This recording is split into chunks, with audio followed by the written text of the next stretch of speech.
Bueno, y evidentemente está preocupante la situación en materia de seguridad porque aquí hay un cambio de posición que es bastante radical en el Frente Amplio.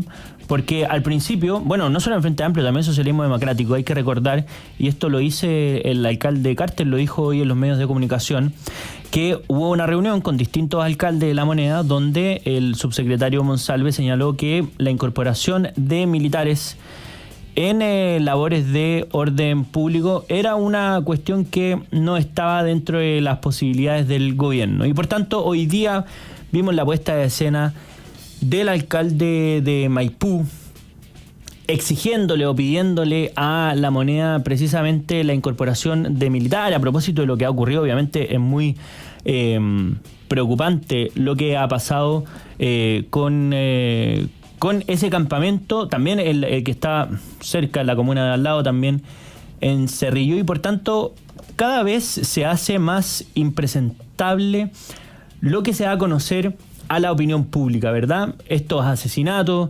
estas balaceras, estas fiestas que se han dado a conocer, se popularizan por redes sociales que obviamente muestran el descontrol, la falta completa de autoridad en esos lugares y sobre todo la falta de seguridad, ¿verdad? Y eso obviamente termina condicionando las cosas que han ocurrido durante el último tiempo. Estamos viendo cosas en los medios de comunicación, en las redes sociales, que antes simplemente no veíamos. La cantidad de asesinatos, la cantidad de incivilidades, la cantidad de delitos que no cometíamos, denuncias de delitos graves, bueno, lo vamos a estar conversando más adelante también con Aldo Duque a propósito de esta denuncia, de este homicidio, donde después hay denuncias también de prácticamente canibalismo, y eso evidentemente es una cuestión que hay que profundizar porque condicionan la realidad política de un país. Obviamente estamos en un año electoral, y en un año electoral donde hay elecciones municipales, los intereses, o más bien los incentivos que tienen los alcaldes es a apuntar hacia la mayoría de la ciudadanía que los va a votar y no solamente al nicho que tiene hoy día el gobierno de un 27%. Por eso se explica que cada vez más alcaldes se diferencien del gobierno. El punto es cuando esa diferencia es radical, y cuando esa diferencia radical también implica que lo que han señalado anteriormente pasaba de ser inaceptable ahora a una situación deseable e incluso exigible. Queremos conversar sobre esta situación, nuevo cambio de opinión, con el diputado de la bancada republicana, un amigo de la casa, Cristian Araya. Diputado Araya, bienvenido a Llegó la Hora. Muchas gracias por la invitación. Aquí un saludo aún desde el Congreso. Nos arrancamos un segundito para poder contestar, feliz de poder abordar este tema que en verdad demuestra un poco la naturaleza de lo que ya nos tiene acostumbrado el Frente Amplio, estas volteretas, estos cambios de opinión, estos dobles discursos, que tantos años le han hecho, porque no es solo un cambio de opinión, sino es que hicieron todo para en la línea contraria, y ahora que tenemos el agua hasta el cuello, bueno, salen diciendo otra cosa, justo en un año electoral. Y ahí, a propósito de ese cambio de opinión, ¿a qué cree usted que se debe esta diferencia? Y en algo tan radical, ¿verdad? Porque claro, no es una cosa menor. Antes se utilizaban más bien caricaturas respecto a los que proponían iniciativas como estas, y hoy un alcalde del Frente Amplio, el núcleo del Frente Amplio, le exige o les pide al gobierno incorporar a los militares en estas labores.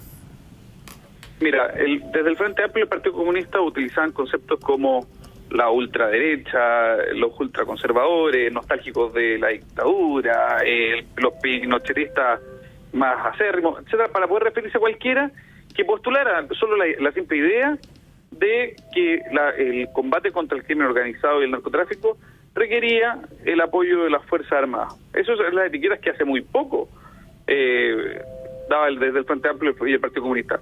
Segundo, en la campaña de Gabriel Boric, acuérdense los cantos, vota Gabriel, para que los milicos se vayan al cuartel. Bueno, ahora este cambio, este giro en 180 grados, responde, a mi parecer, a una situación real que los tiene absolutamente superados, pero también a que estamos en un año electoral. O sea, que me cuesta ver ese legítimo cambio de opinión, producto de una reflexión profunda y un arrepentimiento. Estamos en una situación crítica, sí, sin lugar a dudas, pero también un año electoral. Y personas como el alcalde Bodanovich están amenazadas en su reelección precisamente porque adhieren a un gobierno que ha hecho lo imposible por amarrar de mano a las policías y a las Fuerzas Armadas. Hoy en el Congreso se está discutiendo una ley de reglas de uso de la fuerza que lo que hace, entre otras cosas, es tirar por la borda lo que logramos avanzar en la ley Naín Retamal. Entonces, el discurso es una cosa, pero otra cosa es lo que hacen en la práctica. Y en la práctica, a mí me toca verlo todas las semanas, cómo hacen lo imposible para tratar de amarrar de manos a las policías. Iban a llevar la ley Naín Retamal, le iban a llevar al Tribunal Constitucional. No lo hicieron porque mataron a 3 carabineros al hilo. Esa es la realidad. Y así es como se han opuesto sistemáticamente a toda la legislación que va en la línea de endurecer la mano, respaldar a las policías y de enfrentar decididamente a la delincuencia. Bueno, esto para mí no es un cambio de opinión, es una cuestión meramente electoral y las encuestas, al menos, claro, está diciendo lo que dice la encuesta. Y ahí, a propósito de claro, este emplazamiento, este cambio de opinión que manifiesta el alcalde de la comuna de Maipú, ¿cuál va a ser cuál cree usted que va a ser la respuesta del gobierno en ese sentido? Porque claro, es verdad que son de la misma coalición, pero el gobierno ya ha dicho una cosa respecto especialmente a la incorporación de militares en labores de orden público claro, no parece barato, entre comillas, al gobierno cambiar de opinión en esto. No, evidentemente dentro del gobierno hay una tensión. Y el alcalde Bodanovich hace este blanqueamiento de imagen personal, probablemente mucho más pensando en sí mismo, más que en el proyecto político en su conjunto. Eso es lo primero. Lo segundo, dentro del gobierno hay fuerzas políticas que son muchísimo más radicales. El Partido Comunista no da su brazo a torcer, como también los sectores más duros del Frente Amplio, y que no van a permitir bajo ninguna forma que estas ideas avancen. Lo segundo es que si hubiese legítimamente habido el interés, se hubiese logrado aunar fuerzas al interior de la coalición de gobierno, se hubiesen tenido las conversaciones, las reuniones, y no estos anuncios que son para la televisión, son para la imagen del mismo alcalde Bodanovich, no para mover al gobierno. Yo no veo ninguna posibilidad que el gobierno avance en este sentido. ¿Por qué? Porque tiene una contradicción muy profunda. Desconfían de las Fuerzas Armadas, desconfían de las policías, llamaban a refundar Carabineros, llamaban a refundar la PDI, y hoy solo por un cambio táctico parece más favorable. Pero si uno va a las votaciones, se han opuesto y hoy mismo votaron en contra de una ley que con el respaldo del mismo Ejecutivo. El Frente Amplio y el Partido Comunista se opusieron a que los aspirantes a oficiales de la PDI y de Carabineros pudiesen portar armamento. Entonces, este doble discurso, sobre todo el Frente Amplio y el Partido Comunista, y en la práctica solo se traduce en que sigan su línea radical, su línea de oposición, su línea de justificación y relativización de la crisis de seguridad que vive en nuestro país.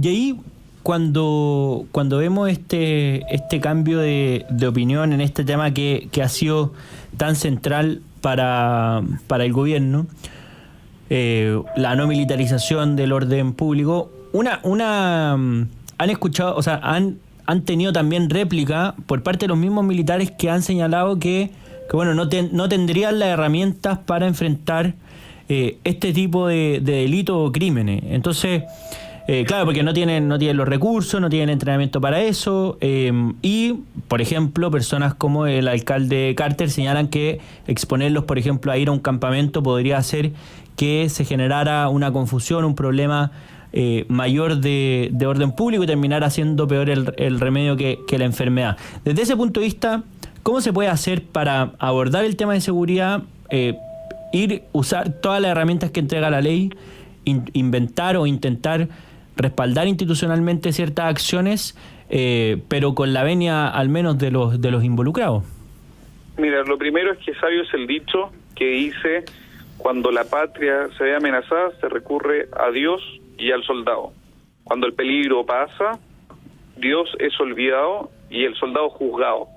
Lo cierto es que si las Fuerzas Armadas no se van a poder desplegar y ejercer el uso legítimo de la fuerza con un respaldo político transversal, con las herramientas jurídicas necesarias y con el equipamiento que se requiere.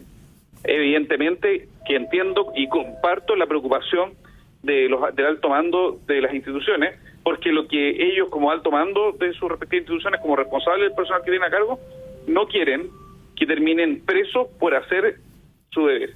Entonces, lo primero es avanzar en legislación, avanzar en el equipamiento, en el entrenamiento, etcétera, y en un respaldo político suficiente para poder desplegarlo. Hay países que han utilizado las Fuerzas Armadas y que han tenido buenos resultados. Es necesario, el poder de fuego de los delincuentes requiere un combate con toda la fuerza del Estado, con mucha más energía, pero evidentemente si los vamos a desplegar a las Fuerzas Armadas, que requieren más personal también, y los vamos a desplegar para que terminen todos presos, bueno, por supuesto que no vamos a estar de acuerdo. Aquí necesitamos que tengan el respaldo, tengan la preparación y tengan el equipamiento, y el respaldo político y el respaldo jurídico también, para que no aparezcan otros jueces Urrutia o otras fiscales Chong metiendo los presos de forma injusta. Claro, entonces desde ese punto de vista, dado cómo están las condiciones actuales, no pareciera posible que se produzca un escenario de esta envergadura. ¿Usted cree que es posible que se incorporen los militares en esto?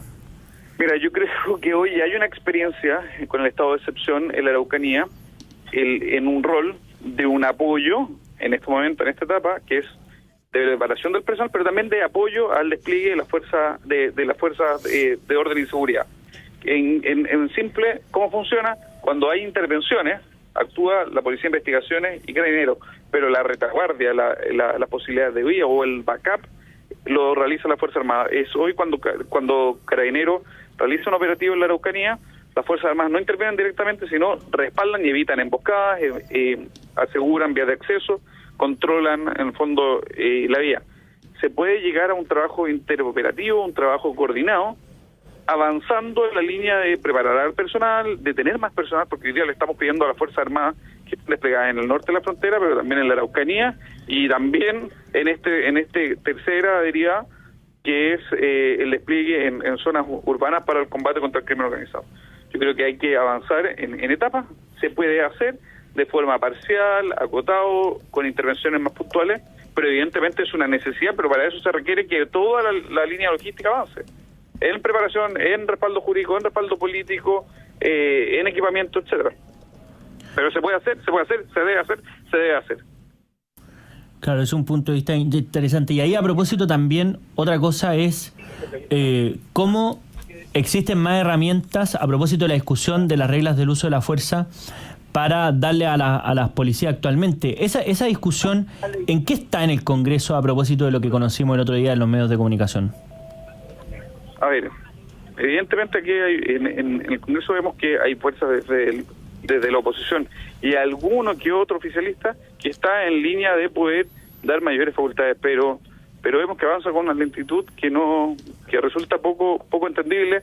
Hay espacio para discutir proyectos tan nefastos como la ley Zamudio 2.0, que sigue avanzando en el Congreso y que va a invertir cargas de prueba y suponer una serie de injusticias bastante grandes, pero no se le pone prioridad a este tipo de cosas.